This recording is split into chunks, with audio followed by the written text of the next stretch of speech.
My son told me I'd be moving into a nursing home on Monday, like he was reminding me about a dentist appointment he'd already booked. I'm Harold Whitman. I was 67 years old then, a retired construction company owner who'd spent 40 years building houses other people lived their lives in. That Sunday night, I sat at the long glass table in Evan's upscale suburban dining room, surrounded by polished wood, expensive art, and the quiet confidence of people who thought they already owned the future. Evan didn't look at me when he said it. He just cut into his steak and said, "The place is nice, Dad. Good staff. We'll take you Monday morning." Lydia nodded without lifting her eyes from her phone. Her thumb kept scrolling like this conversation didn't involve a living person. Something tight settled in my chest, not fear, not sadness, humiliation. They weren't asking, they weren't worried. They had already decided my life was an inconvenience that needed managing. I nodded slowly like I was considering it. Inside, I felt that old heat, the one I used to feel right before I fired a man who thought he could cut corners on my job sites. What Evan didn't know, what none of them knew, was that the lake house they were already planning to inherit, I still owned it outright. So I smiled, folded my napkin, and said calmly, "I'm selling your inheritance house tomorrow." The fork slipped from Evan's hand, and in that silence I finally felt something change. The silence after Evan said it was worse than the words themselves. "The place is really good, Dad," he continued, like he was trying to sell me a gym membership. "Clean rooms, nurses on site. It's honestly the best option for everyone." For everyone, I looked around the table, half expecting someone to laugh, to say he was joking, but no one did. Lydia finally looked up from her phone, not at me, just past me, and gave a polite little nod. "It'll take a lot off our plate," she said. "You won't have to worry about anything anymore." I had spent my entire adult life worrying about everything. Payroll, safety inspections, weather delays, concrete that didn't set right, men who showed up late and still expected a paycheck. I built my company from a rusted pickup truck and a toolbox that didn't lock. And now I was being told I was a bird. I opened my mouth, then closed it again. My hands rested on the table, thick and scarred, hands that had poured foundations and signed contracts worth more than this house. Evan's house, the one with heated floors and a wine fridge bigger than my first office. "We already talked to the facility," Evan went on. "They've got an opening Monday." That's when it hit me. This wasn't a conversation, this was logistics. I felt something settle low in my stomach, not fear, not confusion, recognition. The same feeling I used to get when a subcontractor showed up with cheap materials already installed, hoping I wouldn't notice. They made the decision without me. Around us, the clink of silverware started again. Someone cleared their throat. The television hummed quietly in the background. Life went on while mine was being wrapped up and labeled. I thought about the first house I ever built, one bedroom, crooked porch, barely passed inspection. I slept in it for 6 months because I couldn't afford rent and materials at the same time. Evan was 3 then. He used to sit on a bucket and pretend it was a crane. Now he wore a watch worth more than my first year's salary. "Dad," he said, "you okay?" I nodded, just thinking. What I didn't say was that I'd noticed the new SUV in the driveway, the one Evan couldn't afford without future planning. I didn't mention the casual way Lydia talked about remodeling the lake house. New dock, new kitchen, as if the place already belonged to them, as if I was already gone. I pushed my chair back slightly. My heart beat slow, steady. That old calm returned, the one I trusted on job sites when things went wrong. I realized then that if I said nothing, this would happen. Monday would come, a suitcase would appear, decisions would be finalized in my absence. This wasn't care, it was control. And as I sat there watching my son plan my ending between bites of steak, one thought became painfully clear. This was never a suggestion, it was a schedule. And unless I acted first, I was already off the calendar. The lake house had been paid off for nearly 20 years. That fact sat heavy in my chest as I drove back to my place that night, hands steady on the wheel, headlights cutting through the quiet suburban streets like nothing in my life had just been rearranged without my consent. Maggie and I bought that house when Evan was in college. It wasn't flashy back then, just a wide porch, clean water, and enough space to breathe. I told her we should slow down, maybe save more. She smiled and said, "You don't build your whole life without ever living in it, Harold." Every board in that house had a story. I fixed the dock myself, replaced the roof after a bad winter storm. I remembered Evan learning to water ski there, shouting like he'd conquered the world. I remembered Maggie sitting on the steps at sunset, book in hand, telling me this place would outlive us both. Somewhere along the way, though, it stopped being our house. It became their future. I'd noticed it in pieces before. Evan asking casual questions about property taxes. Lydia wondering out loud how much a full kitchen remodel might cost someday. The way they talked about the place like it was already theirs, just waiting for paperwork to catch up. What I hadn't known, what Robert, my neighbor, finally let slip last year, was that Evan had used the lake house as collateral when he refinanced his business loan. Not legally, not on paper, but in promise. He talks like it's guaranteed, Robert told me, shaking his head. Like the bank's just waiting. That night at dinner, it all made sense. Lydia leaned back in her chair and said, once Dad's settled, we could finally open up the floor plan, maybe knock out that wall facing the water. Settled like furniture, Evan nodded. Yeah, might as well do it right. I hadn't said a word then. I just listened the way I'd learned to listen on job sites, quietly, carefully, letting people tell me more than they realized. Maggie would have hated this. She warned me once. We were sitting at the lake years ago, feet dangling off the dock. She closed her book and said, Evan's a good boy, but he thinks love comes with receipts. Promise me you won't confuse patience for protection. I laughed it off, told her she worried too much. Turns out she worried just enough. When she got sick, she insisted we meet with Clara Jensen. Estate planning, she called it. Not because I don't trust you, she said, but because I know how people change when they think time is on their side. I remembered sitting in that quiet office, sunlight across the desk, Maggie squeezing my hand a little tighter than usual. She kept asking questions, detailed ones. What if someone pressured me? What if decisions were made for my own good? What if kindness turned into control? At one point, she looked straight at me and said, there needs to be a clause, non-negotiable. I hadn't thought about that clause in years. But as I pulled into my driveway, engine ticking as it cooled, Maggie's voice came back clear as day. Promise me you won't let anyone rush you out of your own life. I sat there in the dark, keys still in the ignition, and finally remembered exactly what she'd insisted on adding. And suddenly, everything changed. Clara Jensen's office smelled faintly of lemon cleaner and old paper, the kind of place where people came to make decisions they hoped they'd never actually need. Maggie sat across from her, back straight, hands folded in her lap. She looked calm, but I knew that look. It was the same one she wore when she'd already made up her mind and was just waiting for the rest of the world to catch up. This isn't about mistrust, Maggie said gently. It's about time. I remember shifting in my chair, uncomfortable. We're healthy, I said. This all feels a little early. Maggie turned and looked at me, really looked at me. Harold, you've spent your whole life preparing for storms you hoped would never come. Why should this be different? Clara didn't interrupt. She just listened, pen poised, eyes sharp. Maggie leaned forward slightly. Our son is ambitious, that's not a flaw, but he's also impatient. He sees the future as something owed to him, not something earned.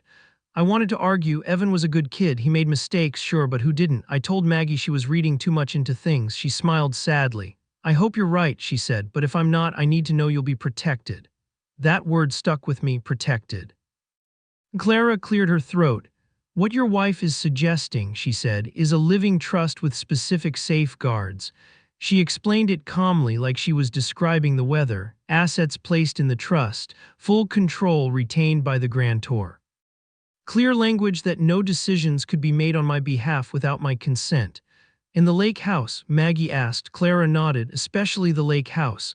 I remember Maggie squeezing my hand under the desk. That place isn't just property, she said. It's where you breathe. I chuckled back then. You're acting like they'll try to push me out the door. Maggie didn't laugh. There needs to be a clause, she said quietly.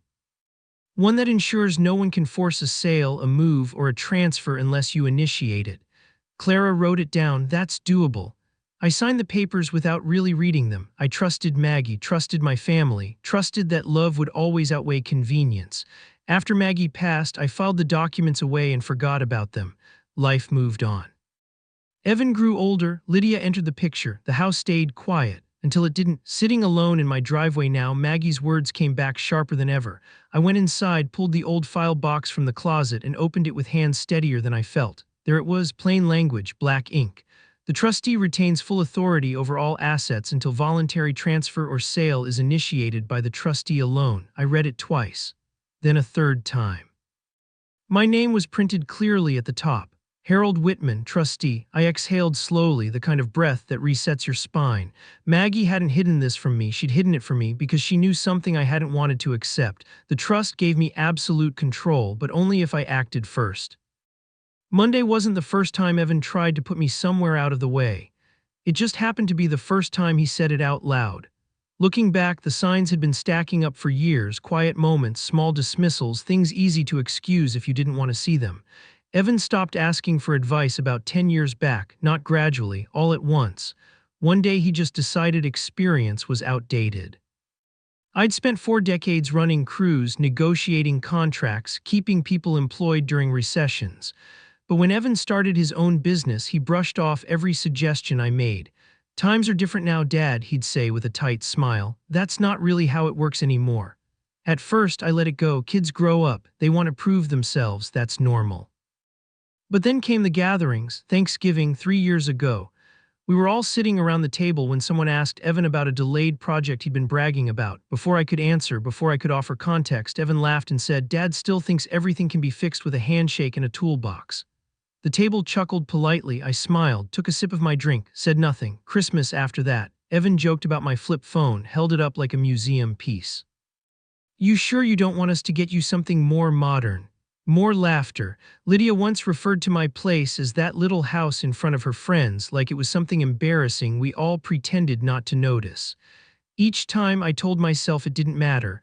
I was old enough not to need validation. I had nothing to prove, but quiet endurance has a way of teaching the wrong lesson. They started speaking for me, making decisions without checking, telling stories that turned me into a punchline, harmless, outdated, harmlessly irrelevant. I noticed how conversations shifted when I entered a room, how plans were discussed as if I weren't sitting there, how Evan would say things like, "Dad's fine with whatever," without ever asking me, and I let it happen, because I thought silence was dignity. I thought staying calm meant staying respected. What I didn't realize was that every time I swallowed my words, they swallowed a little more of me. By the time Sunday night came around, they weren't testing boundaries anymore. They believed they'd already crossed them. That's why Evan didn't hesitate when he scheduled my life like an errand. Why Lydia didn't look up. Why no one asked what I wanted. They'd mistaken patience for permission. I stood in my kitchen that night, trust documents spread across the counter, Maggie's handwriting echoing in my head. I thought about every moment I'd chosen peace over truth, every time I'd smiled to keep things smooth. Smooth doesn't mean strong, it means easy to pave over. I folded the papers carefully and put them back in the folder, not to hide them again, but to prepare them. Because silence wasn't dignity anymore, it was consent, and I was done giving it. I woke before the sun on Sunday, the house quiet in a way that felt intentional. No alarm, no rush. Just the steady hum of the refrigerator and the faint creak of old wood settling as the night let go. I made coffee the way I always had, strong black, no sugar, sat at the kitchen table with Maggie's chair still empty across from me. For the first time in a long while, my hands didn't shake, my thoughts weren't tangled. There was a calm in me I hadn't felt since my working days, when a problem finally made sense and all that was left was action. I didn't feel angry, I felt finished. At 9 sharp, I called Clara Jensen. She answered on the second ring, voice steady. "Harold," she said, "I was wondering when I'd hear from you." "I need to start a sale," I said, no build-up, no explanation. There was a pause, not surprise, but confirmation. "The lake house?" she asked. "Yes." She exhaled slowly. "All right, we can do that, but I want to be clear about something before we move forward." "I'm listening." "Once you initiate this," she said, "there's no reversing it, no family override, no emotional appeals. You understand that, right?" I looked out the window at my small backyard, at the tree Evan and I planted when he was 10. I understood exactly. Send the paperwork. By noon, Clara had arranged a valuation. The number landed in my inbox like a final verdict. $1, $8 million. I stared at it for a long moment, not because of the money, but because of what it represented. Years of memories, summers, Maggie's laugh drifting over the water, Evan running barefoot on the dock, and also expectations that had grown rotten with entitlement. This wasn't revenge. It was correction. The paperwork came through in neat, precise language, words like initiate, authorize, irrevocable. Clara highlighted where my signature would go, where control officially stayed with me. I signed slowly. When I finished, I sat back and took a long sip of coffee that had gone cold. It didn't matter. The warmth was somewhere else now, steady, internal. My phone buzzed, a text from Evan. "You still okay for Monday?" I didn't reply. Instead, Clara called again. "Before we proceed," she said carefully, "I need to say this out loud. People change when they realize money isn't theirs anymore. This may get ugly." I smiled faintly. "It already has." She hesitated. "Harold, once this is done, there's no undoing it. Are you prepared for that?" I thought about Sunday dinner. About Lydia's scrolling thumb, about Evan planning my life like a schedule. I've spent 40 years standing by my work, I said. I won't start backing out now. Another pause, then softly, all right, I'll move forward. When the call ended, the house felt different, lighter, like something heavy had finally been set down. I didn't know how Evan would react when he found out. I didn't know how far he'd go. What I did know was this: the decision had been made. And by the time Monday came around, nothing about my life or his would be the same. I waited until late afternoon to call Evan, not out of fear, out of courtesy. I wanted him finished with his Sunday plans, comfortable, distracted. People hear bad news more clearly when they're not expecting it. He answered on the third ring. "Hey, Dad," he said, upbeat, "everything's set for tomorrow." I leaned back in my chair and looked around my living room, the same one I'd sat in for years, same lamp, same quiet. I spoke calmly. "I won't be going anywhere Monday." There was a brief pause. "What do you mean?" he asked. I sold the lake house." He laughed, a quick dismissive sound. "Okay, real funny, you almost got me." "I'm serious, Evan." The laughter stopped. On the other end of the line, I could hear him breathing, not panicked yet, just recalculating. "You can't sell it," he said. That's part of the plan." "It was," I said. "Now it is." Another pause, longer this time. "You don't just wake up and sell a property like that," he said. "There are discussions, family decisions." "I had a discussion," I said, "with the owner." Silence, then his voice dropped. "You're confused. We can talk about this tonight." "I'm not confused," I said evenly. "I'm clear." I could almost see his face tightening the way it used to when he was a teenager caught in a lie. "Dad, this isn't funny. We have obligations, loans, plans." "So do I said. "Mine just don't include disappearing on your schedule." That's when I heard Lydia in the background. "What's going on?" she asked. Evan didn't answer her right away. "He's saying he sold the lake house," he muttered, like he was embarrassed to repeat it out loud. There was a sharp sound, movement, and then Lydia's voice came through the phone, too close to the speaker. "Harold," she said, forced calm, "you can't make decisions like this alone." I smiled to myself. "I can," I said, "and I did." "You're being emotional," she replied quickly. "Let's slow down and talk this through." "I've been slowing down for years," I said. "This is me catching up." She tried another angle. "Think about what this does to the family." I thought about Sunday dinner, about the nursing home, about being spoken over in my own life. I said. "That's why I'm doing it." The line went quiet again, then Evan's voice returned, tighter now. "You didn't consult us." "I wasn't required to." "You're making a mistake," he snapped. "No," I said, "I'm correcting one." I heard a chair scrape back, footsteps, Lydia whispering something sharp and fast. "We're coming over," Evan said suddenly. "Right now, this needs to be handled face to face." "That won't change anything," I said. "It will," he replied. "You just don't see it yet." The line went dead. I set the phone down slowly, hand steady. Outside, a car engine started somewhere down the street. Tires rolled over pavement a little too fast. They weren't coming to talk. They were coming to stop me. And for the first time, I knew exactly how far my son was willing to go when he realized his inheritance was slipping through his fingers. Evan didn't knock. He opened the front door like he still owned the place, his footsteps sharp against the hardwood, urgency carrying him ahead of his manners. Lydia followed a step behind, face tight, jaw set. They both stopped short when they saw me already seated at the kitchen table, hands folded, coffee untouched. I didn't stand. That alone seemed to throw him off. "What the hell are you doing?" Evan demanded. "You can't just sell the house. That's not how this works." I looked up at him calmly. "Sit down if you're going to yell, otherwise leave." His mouth opened, closed. He stayed standing. He tried guilt first. "Dad, you're scared. I get that. Getting older does things to people. You're reacting instead of thinking." I nodded slowly. "I thought very carefully." "Then threats, you know we can contest this," he said. "We can tie this up for years." "You can try," I said. "You won't win." Lydia crossed her arms. "This is selfish," she said. "You're punishing us because you didn't like the way a conversation went." I met her eyes for the first time. "No, I'm correcting an assumption." Evan stepped closer. "We were just trying to help you." I let that hang there. Outside, a car slowed. I noticed Mrs. Donnelly from next door pause on her walk, pretending to check her phone. Voices carry when people forget how loud desperation sounds. Evan's voice softened suddenly. "Dad, come on. We love you. We're family." That one almost worked. "Almost. Family doesn't schedule someone's life without asking," I said. "Family doesn't plan renovations while the owner is still breathing." His face flushed. "You're twisting things." "No," I said. "You just don't like hearing them clearly." He slammed his hand on the counter. "That house was supposed to be ours.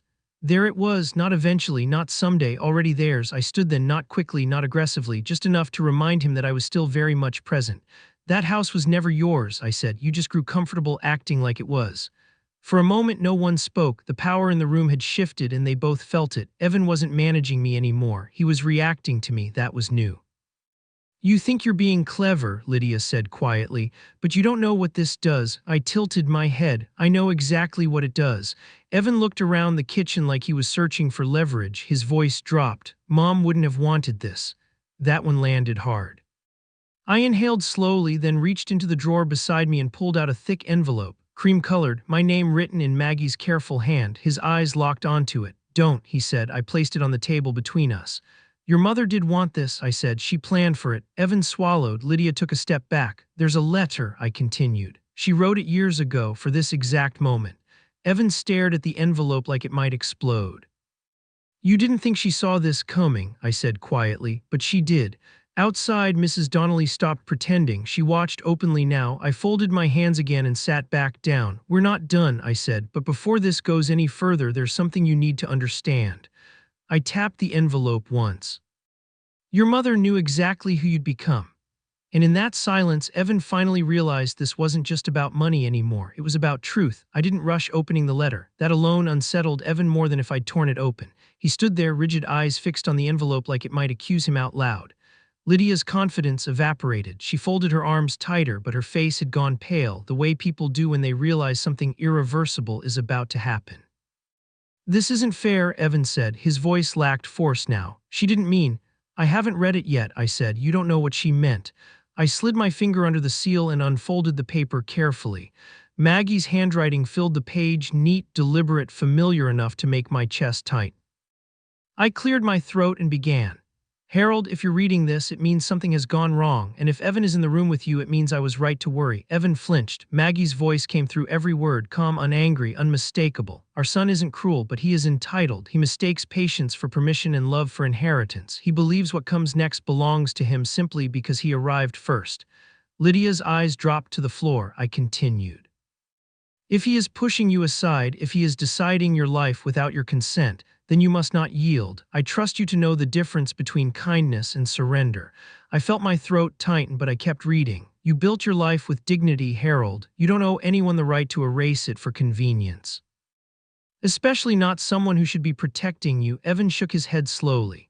She didn't know me like this, he said weakly. I do know him, Maggie's words answered, and I love him, but love doesn't mean reward without responsibility. I paused. The room was silent except for the faint tick of the wall clock. The trust exists for one reason, so you can act when others won't. If you are being pressured, manipulated, or hurried, then act. Do not wait for approval. Do not ask permission. You have my full faith. I lowered the paper. Evan's face had changed, not anger, not defiance, fear. You can't take everything away, he said quietly. I met his eyes. Nothing is being taken from you. That house, his voice cracked, that was supposed to be ours. Maggie had addressed that too. What is meant for Evan will come from who he chooses to be, not from what he expects to receive. Lydia finally spoke, her voice barely above a whisper. She planned this. Yes, I said, she did. Evan looked between us, the room suddenly unfamiliar to him. The power had shifted fully now, not because of money, but because the narrative he'd built his life on had collapsed. Blood wasn't enough. Entitlement wasn't enough. The will didn't reward proximity, it rewarded character. And in that realization, my son finally understood something he'd never considered before. This inheritance wasn't guaranteed. It was conditional, and dignity mattered more than blood. Clara Jensen's conference room felt more like a courtroom than an office that morning. Long table, leather chairs. A glass wall that made every movement feel exposed. Evan arrived early, flanked by a lawyer I'd never met, young, sharp suit, too much confidence. Lydia sat beside Evan, hands clasped tightly, eyes darting like she was already counting exits. I arrived last, not rushed, not apologetic. Clara nodded once as I took my seat. No warmth, no drama, just professionalism. She had the look of someone who already knew how this would end. Evan's lawyer cleared his throat. Mr. Whitman, he said, my client believes there has been undue influence affecting recent decisions regarding the family trust. I didn't react. Evan leaned forward. Dad's not thinking clearly, he said. This whole thing is emotional. We're concerned about his judgment. Concern, that word again. Clara didn't look at Evan. She opened a folder and slid a document across the table. This is the trust agreement, she said calmly, signed, notarized, and reviewed multiple times over the last 15 years. Evan's lawyer skimmed it, his brow tightening. Clara continued, her voice level. The trust names Harold Whitman as sole trustee. It explicitly states that no beneficiary has authority to challenge asset decisions unless incapacity is medically established. The room went very quiet. Evan's lawyer looked up. Are you suggesting, I'm stating, Clara said, cutting him off, that there is no legal basis for this challenge? Evan shifted in his chair. That's not, Clara held up a hand. Before you speak again, Mr. Whitman, I suggest you listen. She turned a page. We also have medical documentation confirming Harold's full cognitive capacity. Recent, comprehensive. Public humiliation has a sound. It's not loud. It's the absence of noise when someone realizes they've miscalculated in front of witnesses. Evan's lawyer sat back, lips pressed together. Lydia's face flushed. So he can just do whatever he wants, she asked. Yes, Clara said simply. That's exactly how ownership works. Evan slammed his palm on the table. This isn't right. I finally spoke. It doesn't feel right, I said, because you assumed something that was never yours. He stared at me like I was a stranger. Maybe I was, not weaker, just finished pretending. You embarrassed us, Evan said, voice tight. I nodded. You tried to erase me. No one spoke after that. The silence stretched, heavy, final. Clara closed the folder. Unless there's new evidence, she said, this meeting is concluded. Evan looked at his lawyer. The lawyer shook his head slightly. That was it. As they stood to leave, Evan hesitated. You're really doing this, he said. I stood as well, met his eyes. I already did. I turned to Clara. Before we go, I said, there's one more thing. She raised an eyebrow. I'd like everyone here to know, I continued evenly, that the lake house is already under contract. Evan froze. With whom? He asked. I didn't answer, not yet, because some truths are better delivered slowly, especially when they're about to land harder than any shout ever could. Evan's question hung in the air. With whom? Repeated, his voice sharper now, like he could still cut his way out of this if he knew the angle. Clara didn't answer for me. She looked at me instead, giving me the space Maggie once said mattered more than speed. I nodded. The buyer is already approved, I said. Funds are secured, closing is scheduled. Evan laughed once hollow. You're bluffing. I shook my head. No. Clara slid one last document across the table, not toward Evan, toward me. Would you like me to explain? She asked. I gestured for her to continue. The property is being sold to Harbor Light Housing Trust, she said, a nonprofit organization focused on transitional housing for displaced families. Lydia's head snapped up. What? Evan blinked. That's what is that? A charity, Clara said evenly. One your mother donated to for years. The room changed, not loud, not dramatic, just a subtle shift like gravity recalibrating. That's not, Evan stood abruptly. That doesn't make sense, you're giving it away. I'm selling it, I corrected, at market value. But to them. Lydia said, her voice tight with disbelief. That house, Harold, that's prime lakefront. Yes, I said, which is why the proceeds will fund housing for over 40 families. Lydia pushed her chair back hard enough for it to scrape. This is insane, she snapped. You're doing this just to punish us. I looked at her, really looked. No, I said. I'm doing this to honor your mother. Silence. Evan's hands dropped to his sides. You knew, he said quietly. You knew that was the one thing we couldn't touch. That's why she supported them, I said. That's why she insisted on the trust. She wanted the house to do good if it ever stopped being a home. Lydia grabbed her purse. I'm not staying for this, she said sharply. This is humiliating. She walked out without another word, heels clicking down the hallway, dignity left behind somewhere between entitlement and loss. Evan didn't follow her. He stood there, staring at the table like it might give him another option if he waited long enough. You've taken everything, he said finally. I shook my head. I've taken nothing, I've chosen. He swallowed hard, his voice dropped. Dad, please, that word stopped me, not because it softened me, but because it was new. I didn't mean it, he said quickly. The nursing home thing. We were just talking, planning, we can fix this. I folded my hands the same way Maggie used to when she wanted people to slow down. You didn't ask, I said. You decided. I was trying to help, he said, eyes glossy now. I didn't think you'd do this. That's the problem, I replied. You didn't think. He took a step toward me. Please, I'll handle things differently. I'll listen. Just don't let it end like this. For the first time, there was no strategy in his voice. Just fear, real fear. The kind that comes when leverage disappears and all that's left is the truth. And as I watched my son stand there, stripped of certainty and privilege, I realized something quietly devastating. This was the first time Evan's knees didn't hit the floor, but everything else did. His shoulders slumped first, then his voice cracked, then the carefully built version of himself, the confident son, the planner, the man who thought outcomes bent toward him, collapsed right there in front of me. I messed up, he said, rubbing his face with both hands. I know that now. I stayed where I was seated, hands folded, not cold, not cruel, just still. I was scared, he went on, about money, about failing, about ending up like nothing I planned for. He laughed weakly. I told myself I was protecting you, but really I was protecting myself. I let him speak. That was something Maggie always did. She believed people revealed who they were if you didn't interrupt them. I love you, Evan said quickly, like he needed the words to land before I decided otherwise. I do. I didn't mean to make you feel disposable. Disposable, that one stung even now. I believe you love me, I said finally, but love without respect turns into control. He nodded frantically. I get that now, I swear I do, just give me a chance to fix it. I looked at him then, not as my son, as a man standing at the edge of consequences. Do you know what entitlement costs? I asked. He shook his head slowly. It costs perspective, I said. It costs humility. And eventually it costs relationships. He wiped his eyes with the back of his hand. I didn't know how far I'd gone. You didn't stop to ask, I replied. You assumed. I told him about the years I kept quiet, about the jokes, the planning done around me instead of with me. The nursing home conversation that treated my life like a loose end.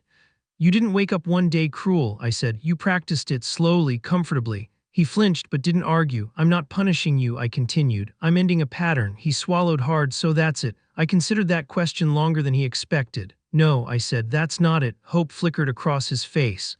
But it's also not what you think, I added. I stood, feeling my knees protest slightly, then settle. Age reminds you it's there, but it doesn't have to lead you. I'm not cutting you off, I said. I'm stepping forward. I walked past him to the window. Outside, the street was quiet, ordinary, life continuing. I won't live where I'm managed, I said. I won't stay where I'm tolerated. He took a breath. Where will you go? That was the question I'd already answered for myself. I turned back to him, calm, resolved. I'm choosing my future, I said, not the one you planned for me. His face fell, not in anger, not in disbelief, in understanding, and as he realized that my next move wasn't about money or leverage, but about dignity, I saw something else settle into him, loss not of property, of certainty. I picked up my jacket and headed for the door. Behind me, Evan whispered, Dad. I paused, but didn't turn around. I hope, I said quietly, that one day you understand why this had to happen. Then I stepped outside, already walking toward a future he would no longer get to schedule. I moved on a Tuesday, no rush, no announcements. Just a rented truck, a few boxes, and the kind of calm that only comes when you're finally acting on your own terms. The condo sat near the water, not the lake house, not luxury, but close enough that I could hear waves tapping against the shore in the evenings. That sound mattered more than square footage. The place was simple. One bedroom, wide windows, a small balcony that caught the morning light. I furnished it slowly, kept what I needed, let go of what I didn't. It felt less like downsizing and more like editing, cutting out noise so the meaning stayed clear. The first night there, I slept without setting an alarm. I woke up to sunlight instead. I started meeting Robert again for coffee, the way we used to before life got complicated. We talked about old jobs, bad bosses, good years. He never asked about Evan. He didn't have to. I joined a walking group by the marina, men my age who understood that strength wasn't about speed anymore but consistency. We laughed, complained about knees, compared weather apps like it was serious business. Peace showed up quietly. Evan didn't call. Days passed, then weeks. No texts, no accusations, no apologies, just silence. At first, I wondered if I should reach out, say something, ease the distance. Then I realized something Maggie had always known. Distance isn't always absence. Sometimes it's space for people to face themselves. One evening I stood on the balcony with a cup of coffee, watching the water darken as the sun dipped low. The world felt steady, earned. My phone buzzed in my hand, a message. I looked at the screen but didn't open it right away. I already knew who it was from. There's a weight to certain names even before you read the words. I took a breath. This wasn't about money anymore, or houses, or leverage. This was about whether silence had taught anything at all. I turned the phone face down on the railing and watched the water for another minute, letting myself stay right where I was. Then I picked it up and opened the message. And as I read the first line, I knew this wasn't the ending. It was the last test. The message came in at 12:07 a.m. I know the time because I checked it twice, like it might tell me something about the intention behind it. Midnight texts always do. They arrive when defenses are low, when excuses feel softer, when people hope honesty will be mistaken for vulnerability. Evan, I'm sorry, Dad. I've been thinking a lot. I know I handled things wrong. I read it once, then again, I didn't respond. A second message followed almost immediately. I never wanted to hurt you. I just felt like everything was slipping away and I panicked. That part was probably true. I set the phone down and stared out at the dark water beyond my balcony. The marina lights reflected in broken lines, steady but distorted. Funny how things could look calm and fractured at the same time. The phone buzzed again. I hate how things ended. I miss you. That one landed heavier. Not because it was unexpected, but because I'd been waiting years to hear it said without conditions.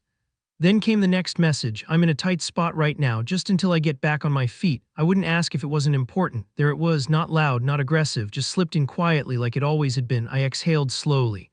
The pattern revealed itself as clearly as blueprints on a drafting table. Apology first, emotion second, request last, always in that order. Always hoping the earlier parts would soften the ground enough for the ask to land. I thought about Maggie's letter, about patience mistaken for permission, about how easy it is to confuse love with rescue. I didn't feel angry, I felt clear. I didn't reply that night, or the next morning. I let the silence do what words used to force reflection. I went for my walk, drank my coffee, spoke to Robert about the weather. Let life continue without interruption. That afternoon, I sat at the small desk by my window and opened a blank message. My fingers hovered over the screen longer than I expected, not because I didn't know what to say, but because I wanted to say it right. This wouldn't be a lecture or a punishment or a rejection, it would be a boundary. I typed slowly.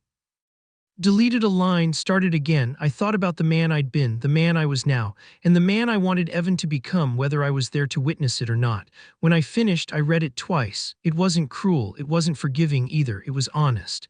I didn't send it right away. I set the phone down, stood up, and stepped onto the balcony. The water moved steadily below, unconcerned with inheritance or regret. Some lessons only take root when there's nothing left to bargain with. I went back inside, picked up the phone, and pressed send, and in that moment I knew I'd said the last thing that needed saying. I didn't raise my voice when I replied to Evan. I didn't lecture him. I didn't accuse him. I didn't remind him of everything he'd taken for granted. Anger had already done its work earlier in my life. It had built walls, not solutions, so I chose something else. I told him I loved him. I told him I hoped he found his footing. And then I told him clearly, plainly, that I would not be sending money. Not now, not later. Not as a bridge between regret and comfort. I explained that help without accountability isn't help at all, it's delay. I told him that if we were going to rebuild anything, it would start with respect, not requests. I pressed send and felt no rush afterward, no spike of fear, no regret, just quiet certainty. Aging teaches you things no one warns you about. Your body slows down, yes, but your tolerance for nonsense disappears completely. You stop mistaking noise for importance. You stop confusing obligation with love. You begin to understand legacy. Legacy isn't a house or money or what gets passed down neatly with signatures and seals. Legacy is how people remember you when they don't get what they want from you anymore. For years, I thought being a good father meant staying quiet, absorbing discomfort, making things easier for others even when it hollowed me out. I thought dignity meant endurance. I was wrong. Dignity is self-respect with a spine. It's knowing when patience turns into permission, when love turns into leverage, when silence stops being noble and starts being dangerous. I sat on my balcony that night, the water steady below, and thought about Maggie, about how she saw this coming long before I did, how she protected me not with control but with choice. She didn't leave me a weapon. She left me clarity. Evan didn't respond right away. Maybe he was angry, maybe he was hurt, maybe he was finally thinking. That part was out of my hands now, and for the first time I was okay with that. I had chosen where I lived, how I lived, and who got to influence my remaining years. I had reclaimed my calendar, my mornings, my voice. The lake house was gone, but peace had taken its place. Some people measure success by what they accumulate, others measure it by what they protect. I protected my dignity. If Evan learns something from this someday, I'll welcome that. If he doesn't, I'll still sleep at night knowing I didn't trade my self-respect for approval, because inheritance is not entitlement, and love does not require surrender. I stood, turned off the lights, and went inside, content, steady, unafraid of what came next. I had kept the one thing no one could take from me unless I handed it over, and I never would again. If this story reminded you that dignity is worth more than property, subscribe. Some lessons come late, others come just in time.